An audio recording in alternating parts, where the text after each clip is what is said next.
Welcome everyone. So we get started with the panel discussion on de-globalization. We have joining with us Professor Mazumdar from Jawaharlal Nehru University, Delhi. We have Professor John Imbs from joining from New York University, Abu Dhabi, and we have Natalia joining us from Bank of Russia. Uh, we get started with the proceedings. Uh, we saw various data points that show that there is an increasing interdependency between countries, and there is evidence of declining interdependency between countries. So I'll start with John. John, what is your take on this? Is this narrative sustainable? Is this narrative appearing to be data backed? Is it appearing to be logical, or is there more to it than shown by the data? I think there's no question that the extent of globalization has changed since, let's say, the mid 2000s, late 2000. I think it was we've gone through a series of shocks, big shocks, the global financial crisis, the European crisis that followed, that had also ripple effects globally. The COVID crisis, now the Trump policies, and with the COVID crisis came a lot of discussion about reshoring, bringing back home strategically important goods. So, even if not in the data, and I do think, however, it is in the data, even if it's not in the data, it certainly is in the political discourse. The idea that, well, globalization was not so good after all, and we need to do something about it. It started with the masks that were not produced domestically, or Advil that had to be imported, like a lot of supply chain disruptions that had effects on people's individual lives. And I think politicians and policies followed suit and started talking about hampering trade, particularly trade in goods. So I don't think there's any question that there's a regime shift. To me, the interesting question is to understand, what went wrong, because if you think of the 1990s, the 2000, that was documented very clearly in the numbers we saw before. The consensus, I think it's okay to call it a consensus, because by and large it was shared by a lot of countries and people in the world, was that opening up market was an engine of growth. And we had a couple of presentations yesterday and today that even uttered these words. No country has ever gone through an economic miracle without being open to trade. So these are very powerful statements. And I think the data is reasonably convincing that growth in China, in Southeast Asia, was accompanied by openness to trade. And then one can discuss the universality of that property. You can look at Africa or Latin America and say, well, they haven't grown that much, but you could also make the case they have not opened that much either, right? So Africa, whether it's because of African countries or because of worldwide trade policies, but agricultural goods from Africa are not actually traded freely globally. So it's not that open, and you can make a similar statement to Latin America. But, I was going to say, beyond the discussion as to whether it had growth effects or not, it appears to be pretty clear, at least at the theoretical level, at the principle level, that if a country grows really fast, that means it produces things at a high rate, and it will export some of these goods. So the two seem to go hand in hand, at least at the conceptual level. Okay. The other thing that trade does is, of course, it shifts production across countries, its comparative advantage. And so that has immediate effects on inequality within countries. So as China, Southeast Asia catch up to the US, so there is convergence between countries, as you showed. There's also, it's a direct implication of trade theory. There's also an increase in inequality within countries. And so that might have been something that we overlooked, or we didn't emphasize enough, or the redistribution system, the safety net that should have gone with globalization were not in place. And so this discontent, to quote Joseph Stiglitz, the discontent of globalization has to come from one of the predictions of our basic models, which is as you trade, some people will suffer, some people will gain, and in the aggregate, the country as a whole will grow. So I think that's probably the part we did wrong. The fact that we, as in, that's, I'm not sure if it's an inclusive we, but that's probably where the problem has arisen, that trade had political effects, redistributive effects that have not been addressed at a deep level by adequate social policies. But I think a really important question, if you want to follow that logic, in my mind, is, okay, so now, does de-globalization do the job? And I think here the answer is a resounding no, because tariffs, if anything, worsen inequality. So it's most definitely not by creating tariffs that make goods more expensive domestically, and oftentimes basic consumption goods that the poor consume disproportionately, that actually has, if anything, worsening effect on inequality. It strikes me as a little bit nonsensical to think that by imposing tariffs, we're going to resolve the inequality problem that globalization might have created. It's not even clear that it's globalization that created this. There are other forces at play, maybe technological progress or other things. So that's one thing that to me suggests some capture or hijacking of the deglobalization agenda. Having tariffs doesn't solve the problems that globalization seems to have created, in my view. And then the second thing is that I think is in the background when one thinks about deglobalization are those putative, hypothetical, strategic sectors. The idea that we should ensure those things that really matter to the people. They're absolutely essential. There's no way we can depend from the rest of the world when it comes to, again, masks or vaccines or drugs or whatnot, or weapons, weaponry or things like that. That too, I find it very hypocritical. And I think the argument is very much driven by, once again, capture. That is, there's some interests that try to make that argument to seek protection. We know that. We've done that over the decades. We've seen countries do this over and over and over again. I must protect this industry because it's crucial for my economy. I'm not sure I'm convinced by that.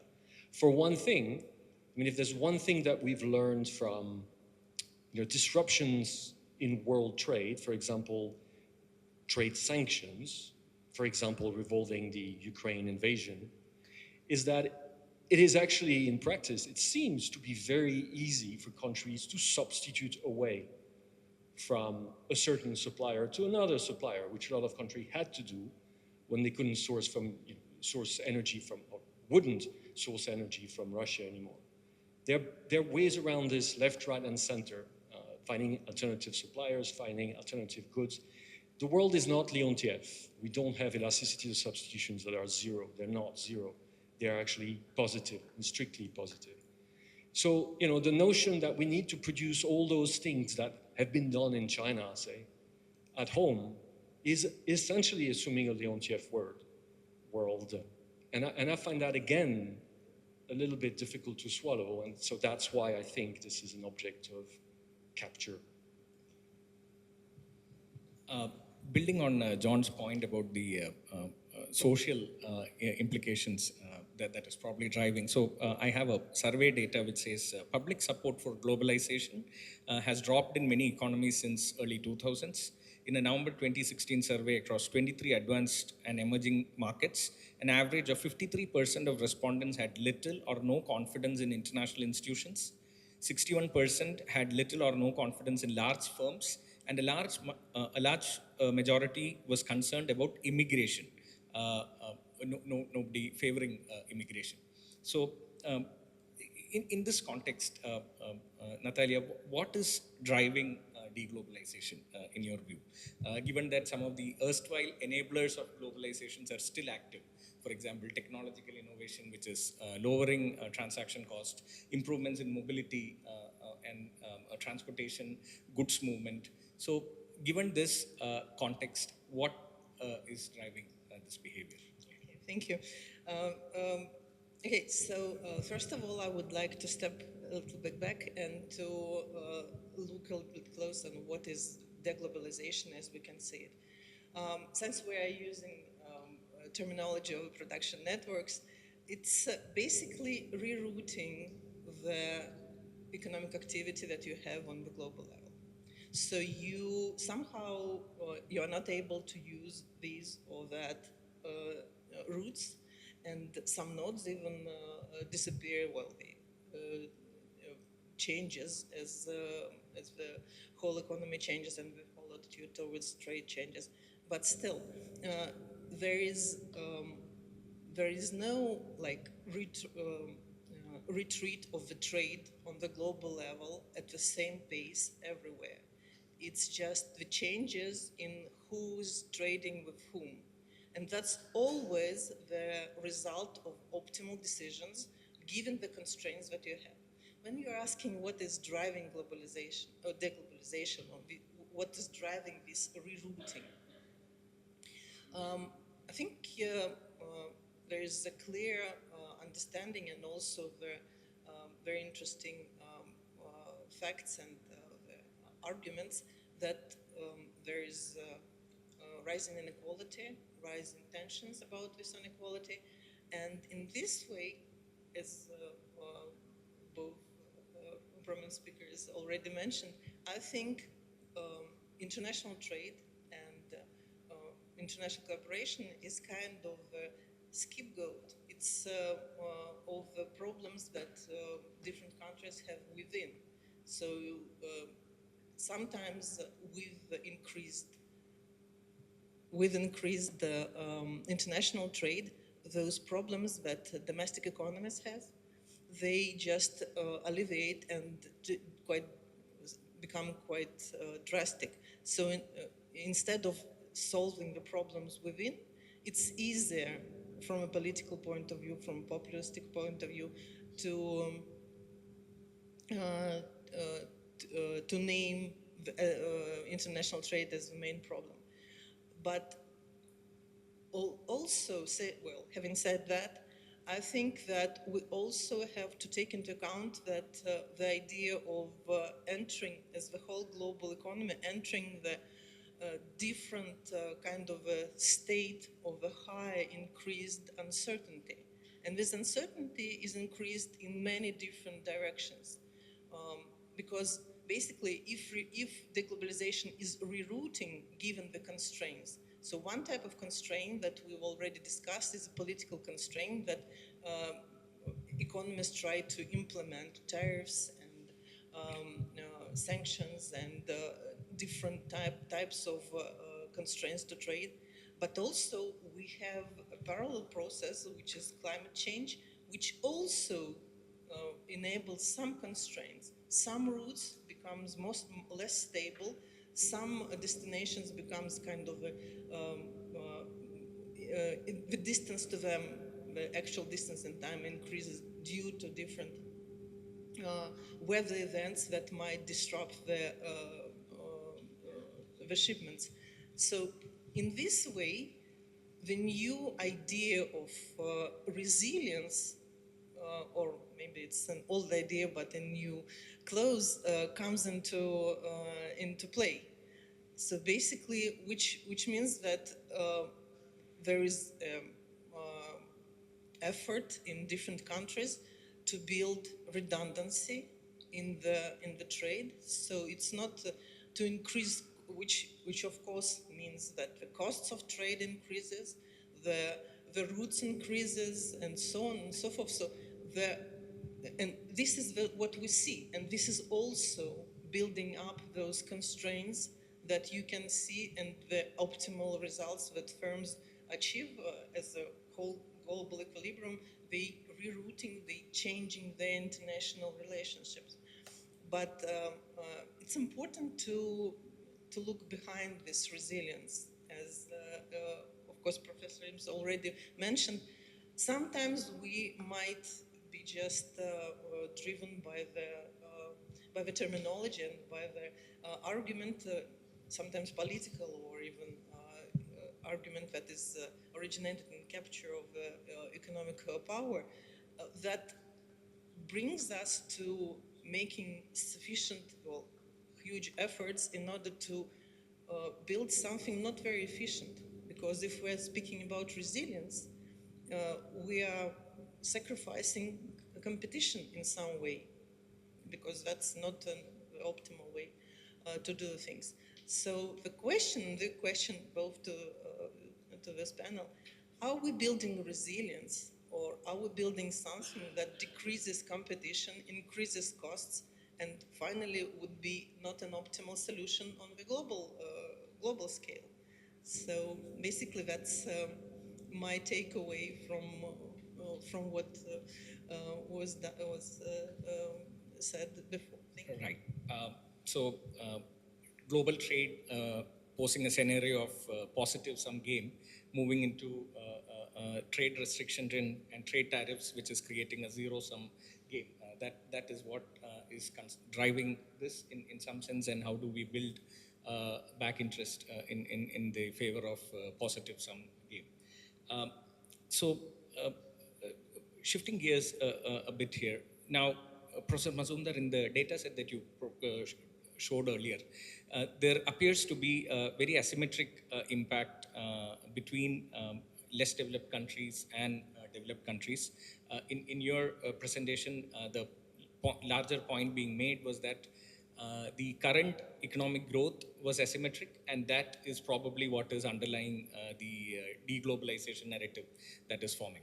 Now, given that there are certain tendencies of de-globalization, so in your final equation, continuity plus change, given that the change is a strong driver, how does that asymmetrically impact, let's say, emerging market countries and stakeholders within the emerging market countries?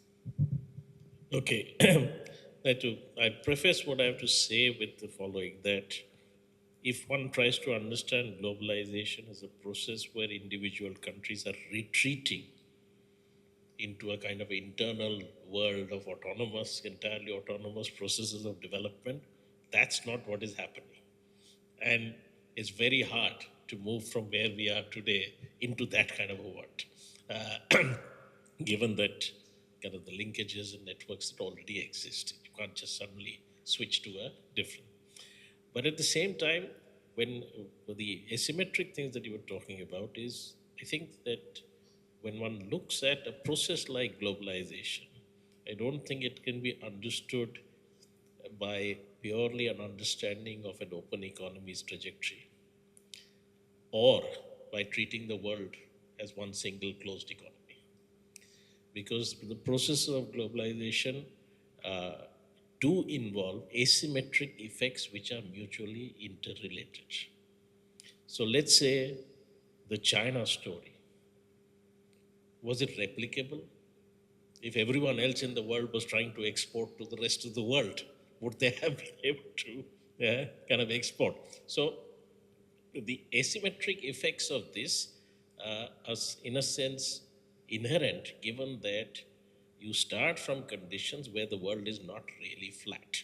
There are all kinds of factors, and one can go into the question of what determines, once a process is unleashed, what kind of asymmetries it actually ends up producing. You have asymmetries not just between slow growing and fast growing economies, but if you look at India and China, you have very different trajectories. Okay, China's is based on manufacturing, India's is deindustrializing. Growth rates may be high in the Indian case also. So India is not in the Latin American or African case, but very different trajectories, and the point I was trying to make was that these asymmetries, there are asymmetries internally which have consequences. And you can't escape from the fact that if societies are going to experience high levels of inequality over a period of time, then nothing is going to happen. Okay, that they remain kind of individual economic agents of our models who just look at prices and take decisions. It's not the way it's going to happen. The other aspect is that these asymmetric developments across countries, okay, uh, also have implications which are inevitable. So if the asymmetries produce a change in the balance of power, that's not going to be something that's going to disappear, no matter what our kind of political imagination may be about what policy should be. There will be effects or consequences of that change. If there are asymmetries within groups of countries which otherwise might be the same. So between China and India, there is asymmetry. Between Europe and the US, there is asymmetry. Historically, you can say these are all the rising economies, that they should be all coming together to create a new world order, and the old order may resist it together. But it's not so simple because there are asymmetries within this. So, this is, in my view, the complicated scenario that has been produced by asymmetries which were always inherent in that process. They were not incidental, they were inherent in that process. And to that extent, conditions have changed. And we have to take into account those asymmetries in trying to understand what's going to happen now. I mean, we don't make the world according to our liking, so we have to. But these asymmetries are inevitable, and these asymmetries have to take into account because the consequences are there before our eyes. They're visible. That there are consequences that these asymmetries have created. So in yesterday's panel discussion we had as part of the production network conference, there was discussion about WTO and its the changes that are happening to multilateral organizations. So do you think the weakening of these organizations have worsened the asymmetries that you're referring to, which were otherwise ensuring that the global south and the global north had some forums and some processes? Yeah, so basically you have two kinds of unity. One, when there is a agreement of mutual interests, okay, and simply based on that you do things together. And the other is where someone is powerful enough to police everyone else. At the moment, we've moved from this kind of a second situation to one where the second other one hasn't emerged. No one has the ability to now. I mean, the US doesn't have the ability to impose its writ on the world in the way that it may have had some time ago. But nor is there a kind of a set of common interests around which everyone is in fact converging. It is producing more conflict than convergence of interests. That's the point, and this is, I think, inevitable part of the process by which anything new is going to emerge. And it wouldn't help us to try and understand this reality ignoring this aspect. So it's correct that Trump may be an individual but you can understand from this process the US companies took the jobs to China and the Mexicans are taking away the jobs here. The basis for that kind of politics is produced by that condition. So Trump phenomena is not kind of just a matter of an individual. There are systemic factors at work, as Vipin was saying, behind this.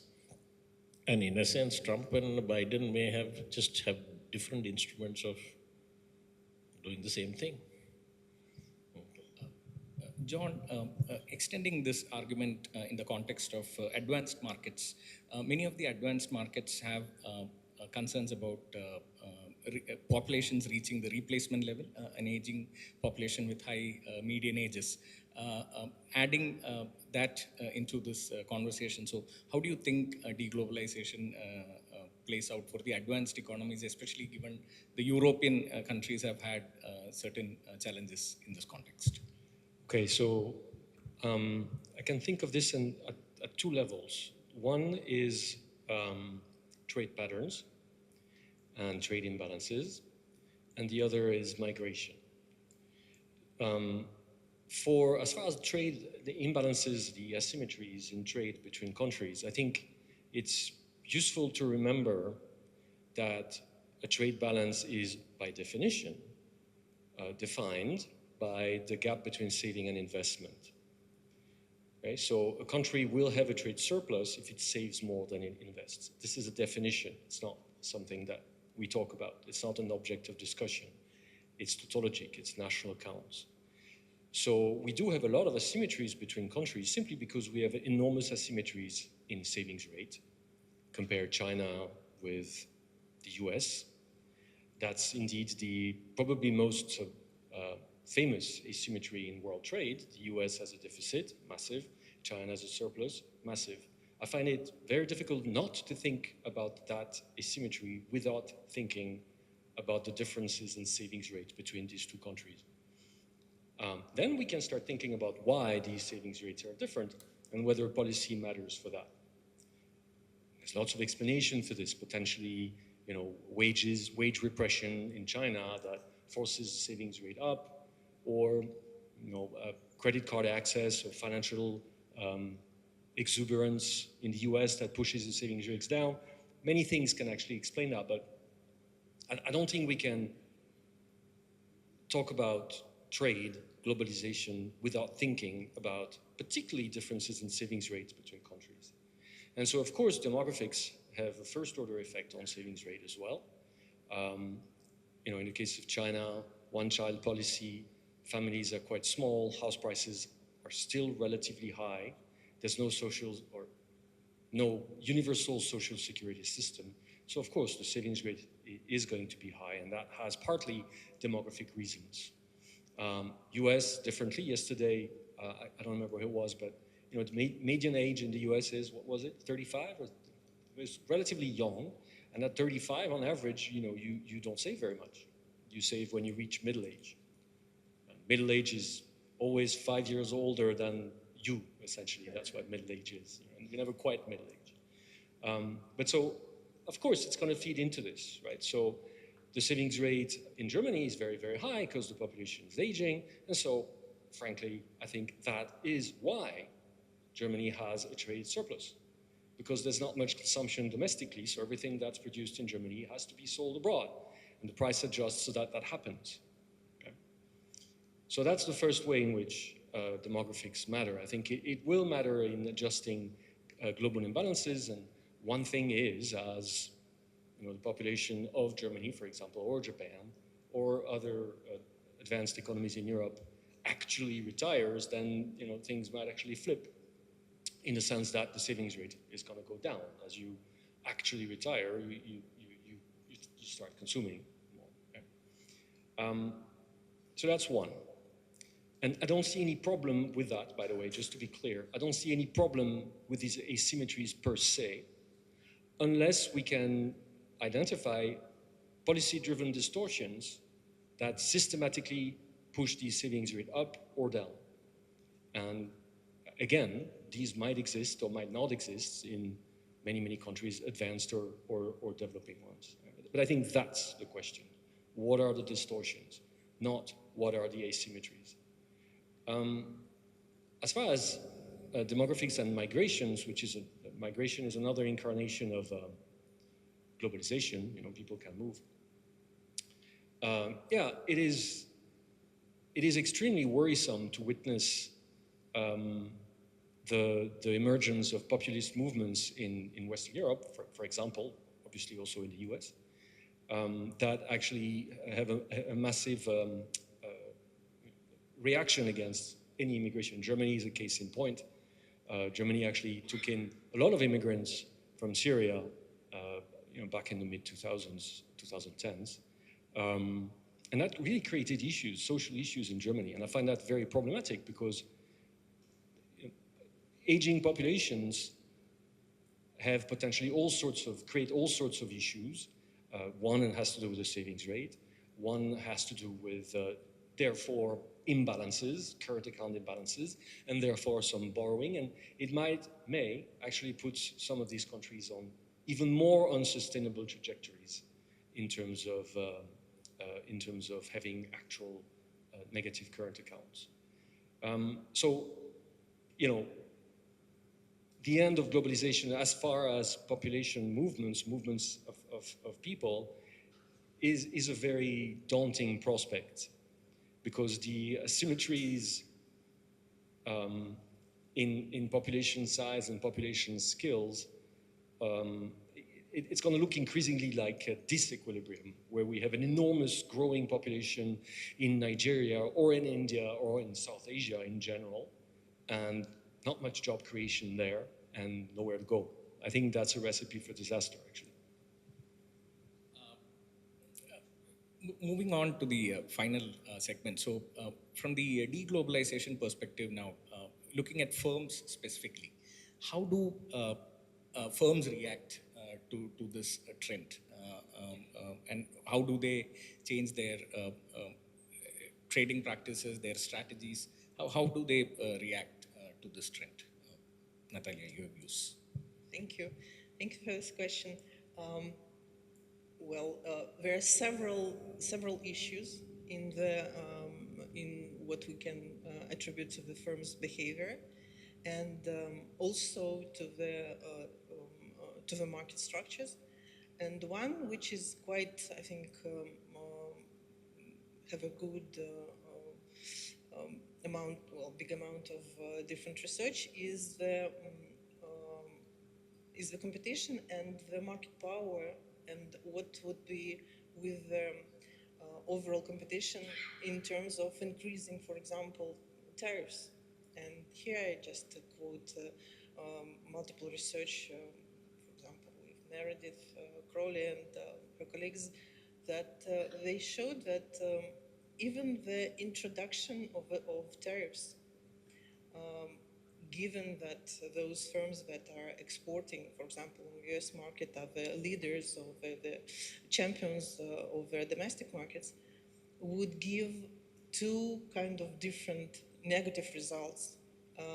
It might decrease the amount of goods that are shipped to the market, but it also can detest entrance of the new exporters.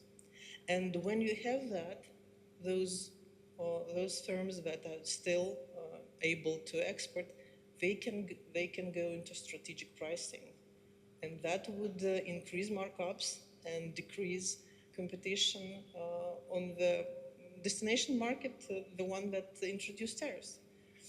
And here you have kind of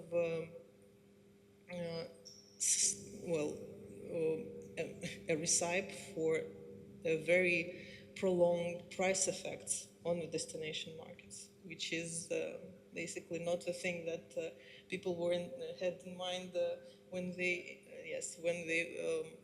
took the tariff policy as their main political agenda. So this is the strategic pricing, but this is only possible in the situation of the constraints from the economic policy.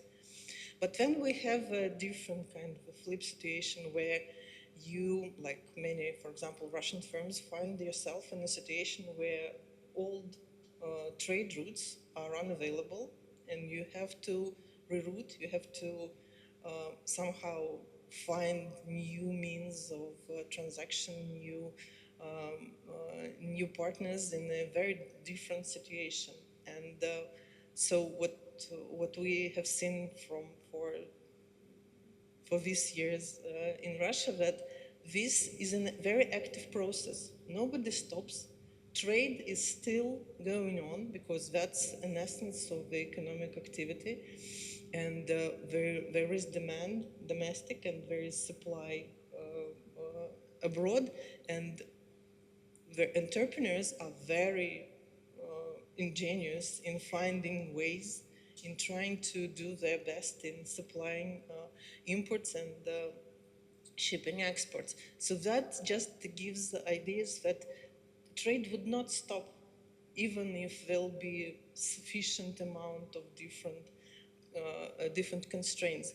But you have domestic problems, of course, with inflation, with prices, and that's a troublesome situation, because as more and more countries take example of the trade policy as a way to solve their domestic problems, which is not a good way to solve their domestic problems, that may go into the higher levels of inflation that aren't sustainable just because there are a lot of decisions that are already made, and it's kind of optimum for firms to do that. So basically, that's my take. Professor Mazumdar, in the context of emerging market firms or Indian firms, how do you prescribe they react to this trend? Well, I mean, generally, I think the conditions that have emerged would be one in which, I mean, after all, it is firms, with some lead firms playing a major role and others being part of that process, were part of this creation of these global networks and value chains. They are the ones who created it. Now, in these new conditions, of course, it's likely that many of them, their strategic focus is likely to be about how to deal with all these issues that have emerged, how to find ways around that. So the immediate, so there is likely to be a kind of general short-termism that is likely to result from this, because you're trying to deal with these immediate problems, or how to get around all these new conditions that have emerged. And secondly, because the future is much more uncertain. So the strategic focus may become more kind of short-term in nature. Now, in the Indian case, what is likely is that, as far as India is concerned, the one side of the problem is that in the Indian case, most firms, so the growth here of domestic firms in India has increasingly moved away from manufacturing into services, construction, and such activities. Many of them non-tradable. Okay. Many of them still involving being areas where kind of having a cozy relationship with the state helps in achieving success. Many of those are still. So many Indian firms in general have lost capabilities in manufacturing. So even if the new situation presents some opportunities for them, is the fact that they are no longer tuned to that kind of activity to take it up. The other problem that Indian firms are facing is that, of course, historically, the primary basis on which they could compete was the lower wages of the Indian economy. But wages as a source of competitive advantage, low wages, has progressively disappeared because productivity increases have cheapened capital goods so much. While food prices have increased, which in a low wage economy means even keeping real wages constant requires money wages to go up, that actually in reality in India, capital is becoming cheaper relative to labor. So that source of competitive advantage is lost. But Indian firms don't have the technological capabilities to autonomously transact. And the larger macro problem that India is confronting today in this situation is that with the shift in the geography of world production, India's external imbalances have not disappeared. Its geography has changed. Okay, so India's deficit is largely with East Asia, other than the oil exporting countries. Because India has to import oil, it doesn't have oil. So India's deficit now, which 30 years ago was 2/3 used to be accounted for by OECD economies, 2/3 are now accounted for by the East Asian developing economies. And of course, the relatively more industrial advanced economies like Germany and Japan, India's deficits with them. India offsets most of it with its invisible surplus, a lot of which depends on the US. IT services exports, the major source, 55% goes to the US. Remittances, largest source is now the US. And US is also the major country, is the source of the largest merchandise trade surplus. Okay. And of course, it's the center of the international financial system, which covers the whatever balance is still left. So India faces a particular difficulty of a double dependence. And in the emerging kind of international context, it doesn't know to lean this way or lean that way because of an underlying structural reality.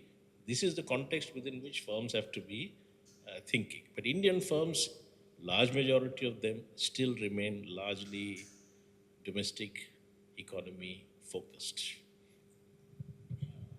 We'll now open up the panel for questions from the audience.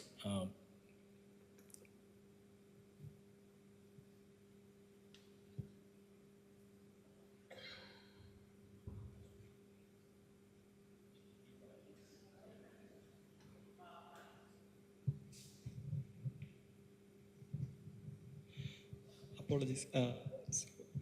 I wanted to ask one question, which is probably the topic that was not covered.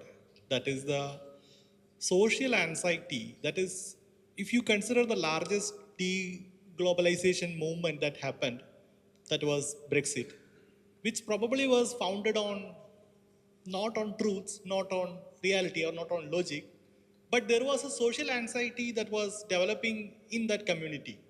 And even if you see the current US government, there is a growing social anxiety that has propelled people to believe that tariffs are the solution, which may not be, but they feel they are grieved, and that social anxiety is driving the deglobalization, which may not be founded on facts, but we cannot deny that the social anxiety exists from a large group of people who feel disenfranchised in this global world.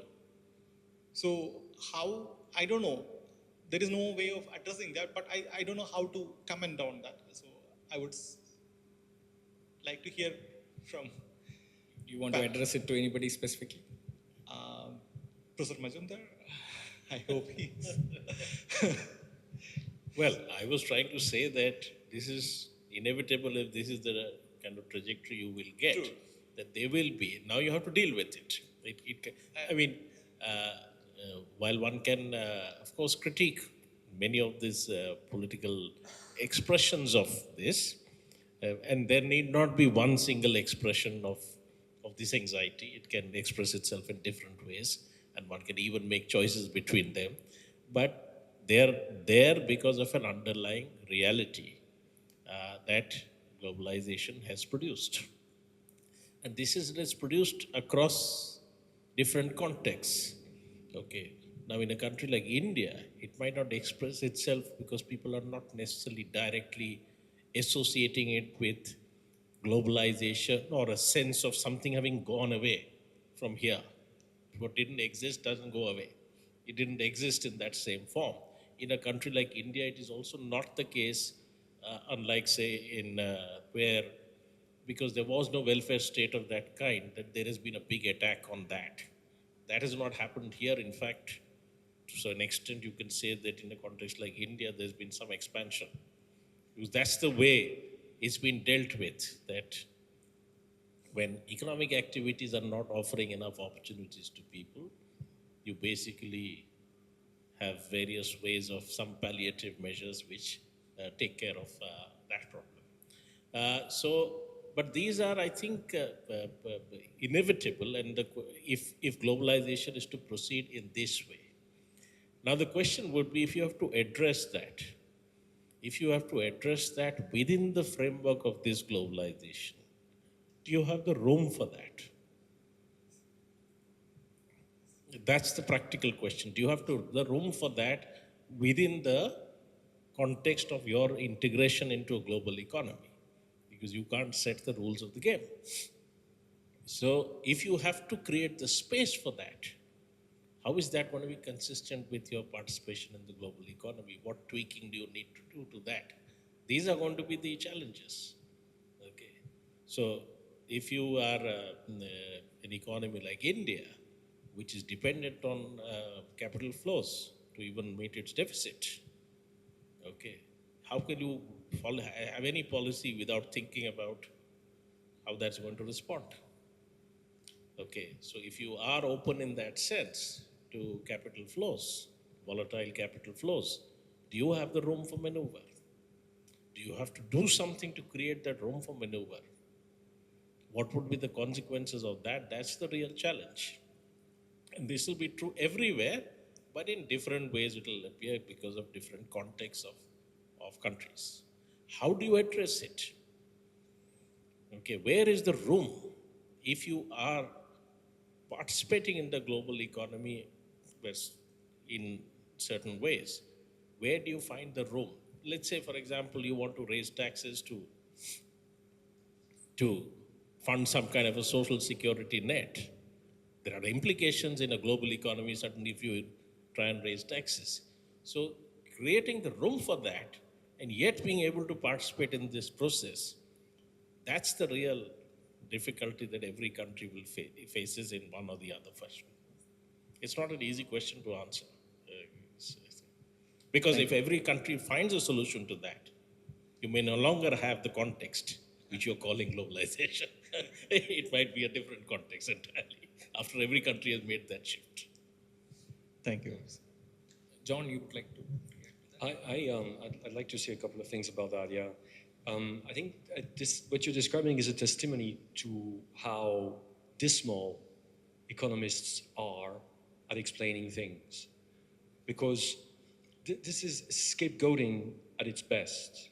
And so I was in Europe. I was in France when the euro was introduced and discussed.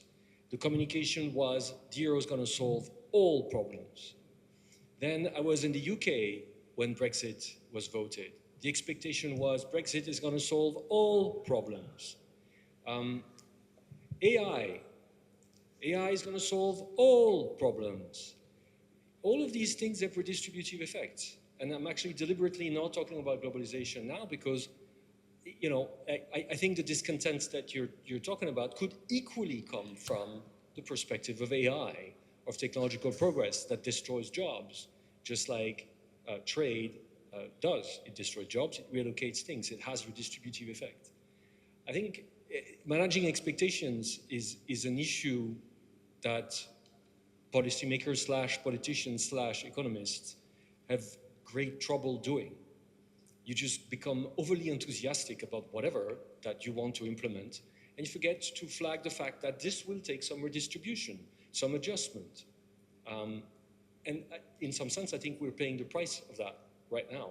Brexit was that, and you know, this de-globalization movement is another incarnation of that.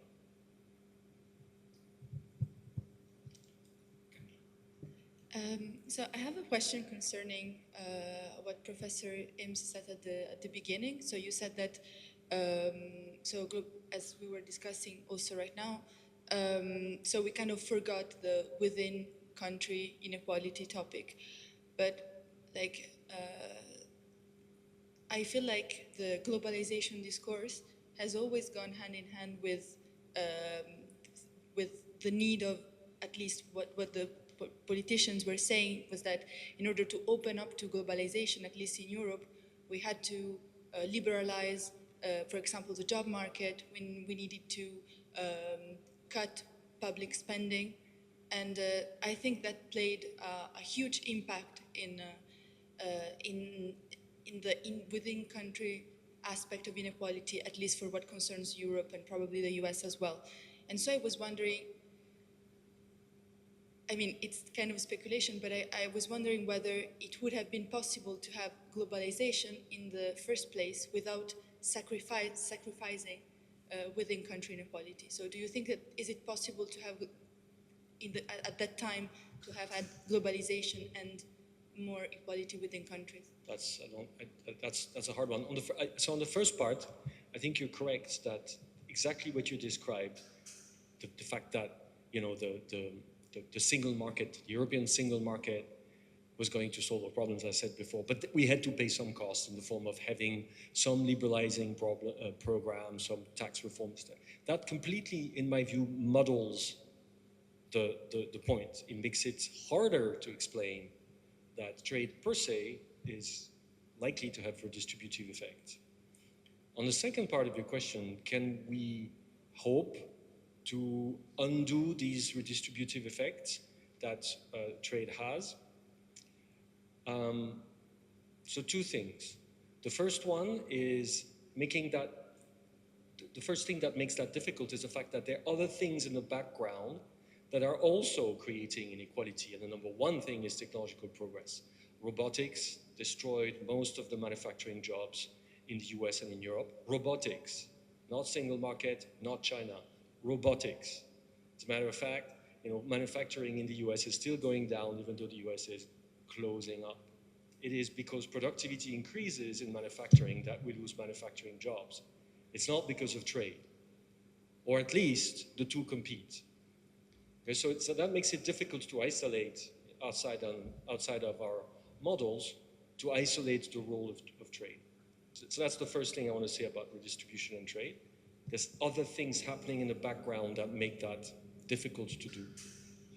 And then the second thing I'm thinking of is so again, back to basics. The fundamentals tell us that when you trade, there's gains from trade, always gains from trade, because if there were no gains from trade, you would not trade. Nobody's forcing you to trade. So there are gains from trade. And the question is, how do you allocate these gains from trade between the two trading parties? And that's where the WTO is supposed to step in, and edict some rules that make it palatable and feasible for those countries that have more to redistribute, because this is about redistribution, right? It's about maintaining a skill level and an education level so that the people that lose their jobs can find another one.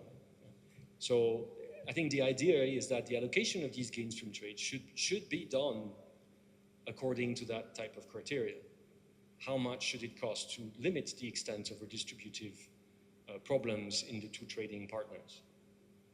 So you think they should be organized by, not organized, but like the direction should be given by international organizations like the WTO or countries? I don't know who should do that, to be honest. I think it's a very difficult thing to do. I don't want to dump that on any particular institution, but I think that's the crux of the problem, which is the allocation of the gains from trade was not done in a way that was consistent with the costs in terms of redistribution costs, the job lost in the two trading partners, and how much it would cost to make sure that these jobs, the people that lost their jobs could actually be trained to find other jobs that are created.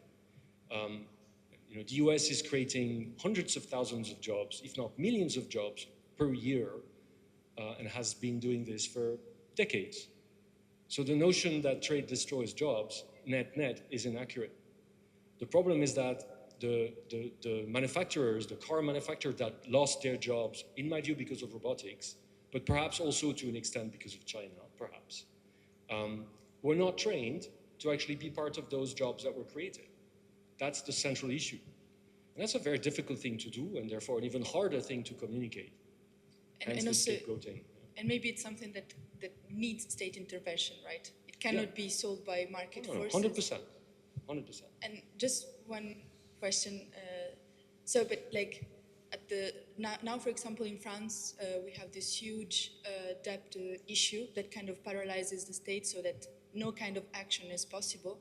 And I think it's for me, it's a really it's a very hard situation, and I just cannot think of a possible solution, because on one hand you have the state which is paralyzed and so cannot really increase public spending because there's just no money left. Increasing taxation, I'm not really sure that it's a good idea in France, since it's already one of the most taxed countries in the world. So what do we do? Do we just accept this new level of inequalities?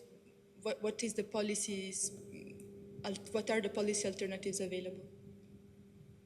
I wish somebody else would answer this question. I don't know. I don't know. You notice that I don't live in France. That's why. We have time for maybe one more question.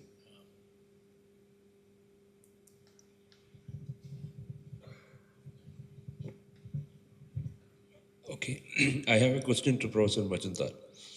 Let us suppose you become the Prime Minister of India, maybe through revolution, just like what happened in Bangladesh. you have the guts to implement de-globalization policies in India, then what is the future of Indian economy? Can India survive? I'm not a believer in that, that you can suddenly hoist someone there who has the answers to everything. And that's the, so, I mean, part of the solution is the social process by which you reach that point also. That defines what the solution will be. It's not just a matter of placing someone. But if I had to pin down one thing that has to be dealt with, if India has to be able to address its own issues, it is some level of capital controls. It is too vulnerable on that count. And as long as you have that scenario, you really don't have much room for maneuver. You're neither able to engineer exports, okay? So we have a situation where we have a persistent deficit, okay? But capital flows prevent any adjustment of even the exchange rate. So the capital account is determining the exchange rates rather than the current account. So capital controls is one important area that would have to be addressed if you have to create any room for maneuver as far as Indian context is concerned. So if you are to ask me one thing that is important, then that is the and you do not necessarily have to. I mean, if capital controls doesn't mean that you become autarkic, that you close yourself to everything. It doesn't even mean that you close yourself to trade. But capital controls are important to address the issues that India is facing. So that's the one thing that I think would have to be looked at.